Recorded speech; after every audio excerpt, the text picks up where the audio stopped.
பாத்தியா எப்படி வந்து சிக்கியிருக்கேன் பாத்தியாக்கா பாருங்க. என்னக்கா எப்பவுமே இவ்வளோ க்ரௌட் இருக்குமா இல்லை இப்போ மட்டும்தானாக்கா? கடைசியாக சித்ரா பௌர்ணமியில் பார்த்தீங்க இவ்வளோ க்ரௌடு. அதுக்கப்புறம் இப்போ தம்பி வந்தவன தான் பார்க்குறீங்க.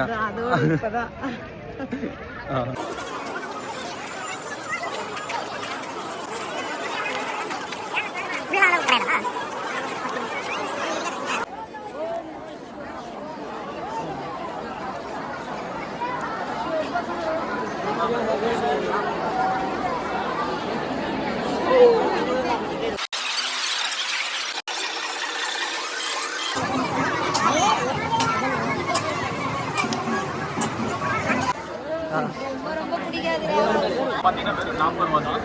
இந்த மொபைலுக்கு ஃபுல் டெம்பரில்